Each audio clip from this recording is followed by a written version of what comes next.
Okay, good morning guys. So, andito naman tayo for another vlog. So, ang vlog natin ngayon is tungkol sa classic oriental rail or kilala sa tawag na Coke pigeon. Or another na tawag nito is old fashioned pigeon. Or mas kilala rin sa Turkey or tinatawag ito ng old name niya na Hungary. So bago yan, ang natin pag-usapan, let's have intro.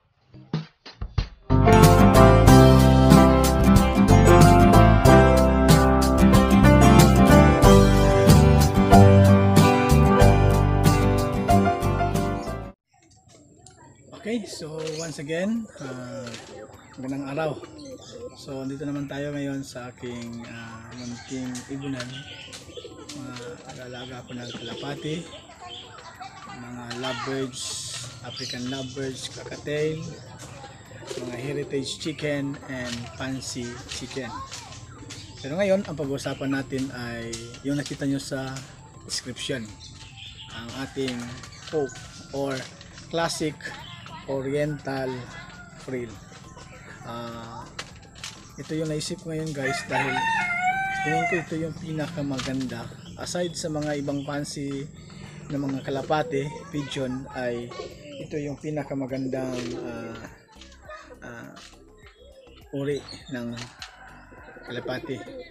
Another thing is less expensive siya dahil medyo mura lang siya. Hindi siya kagaya ng mga ibang yung ibang alaga natin, kagaya ng Bukhara, Shawking, o yung mga puter. Masyado talaga yung siyang mamahalin dahil na rin siguro sa kanyang mahirap i-breed. So hindi kagaya nitong mga classic oriental frill o yung tinatawag na Coke. Okay, so ang classic oriental frill or ang ating Coke ay i-describe muna natin din, tapos ito may short story about sa ating Coke.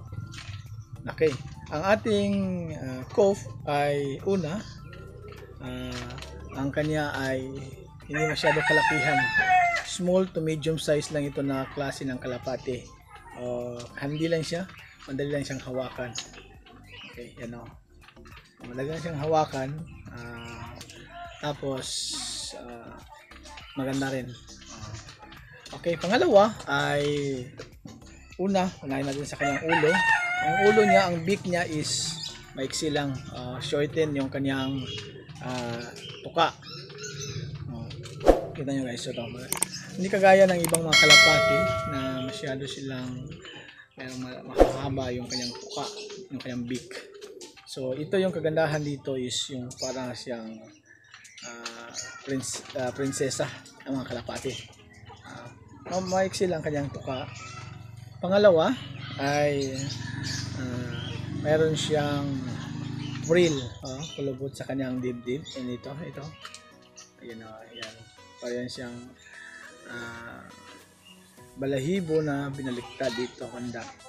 Meron din siyang parang bamboo yung sa may crest sa likod ng kanyang ulo. Yan sa ulo niya. Yan, nakita nyo ito. Yan yung ating Coke. Meron siyang crisp sa kanyang ulo. Okay. Pangatlo or pangapat ay ang kanyang balahibo is ganito. Parang siyang seal of the Sultan. Kaya kung tinawag na ito is kumaya sa history natin, nakita natin, nalalaman natin kung bakit ito ganito ang kanyang kulay. Okay. Ito, mayroon siyang mga puti at saka itim dito sa kanyang pakpak. Purely white dito sa kanyang ulo. Okay.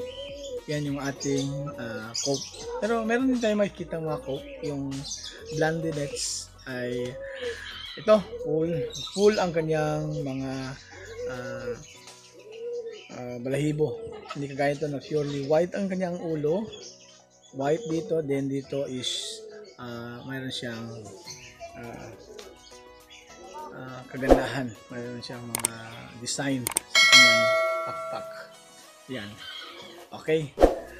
Another thing is meron siyang maps. Kagaya rin siya ng Mukara, mga other fancy na meron siyang maps sa kanyang paa. Ayan.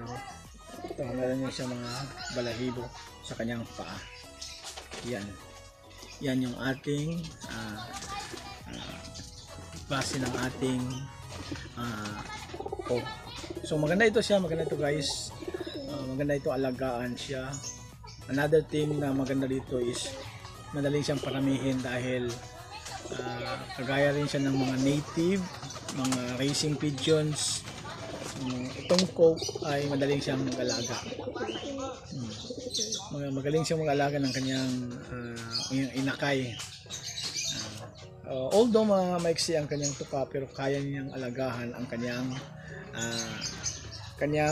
mga inakay. Okay. So kaya na sinabi ko, ano ba ang history ng ating Pope? Ang Pope ay galing ito sa Turkey. So ito sa Turkey breed. Okay. Pangalawa nito is ginagamit siyang pang show dahil sa kanyang kagandahan. Okay. So ito is sa history during the Ottoman Empire, ng mga panahon ng Ottoman, ito ay ginawang breed para exclusive sa mga sultan ng Ottoman family. So ito yung kanilang ginawang ibon dahil sa kanyang kagandahan. So for how many years tinago lang ito na breed na para lang sa kanilang mga sultan. Okay, dahil during the ancient time, ang kalapati is mahalagang alaga dahil ito yung mode of communication ng mga ancient people.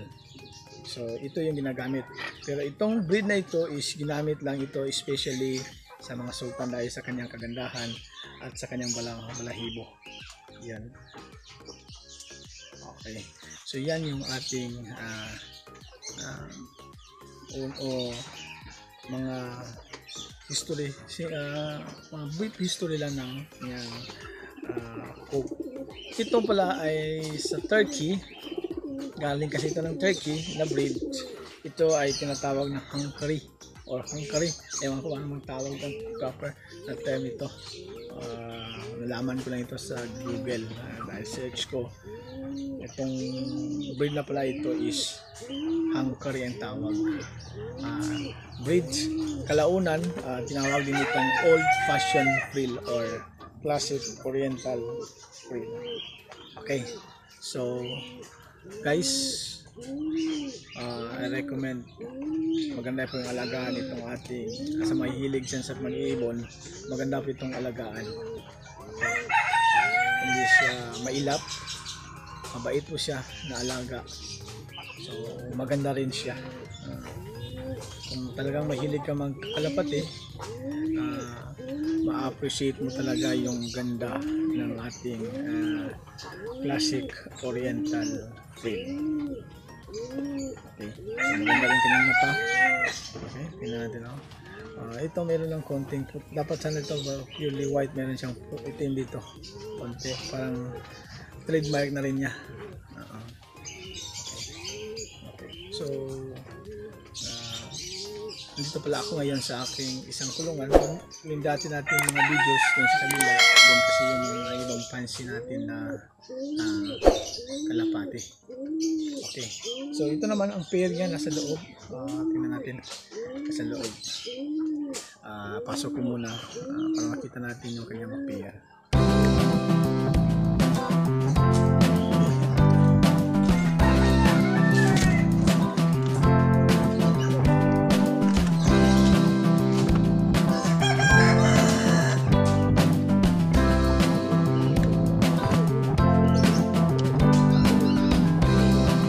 Okay, yan yung pair niya. Yan sa loob. Yan sila. malapit na ito mag-breed. Panakita na lang, mag-breed na natin. Yan siya. Okay, yan. Yung nakatunod yan yung ating rooster. Yung hawak natin kanina is yung ating rooster. So yan yung naiwan dito isang hen.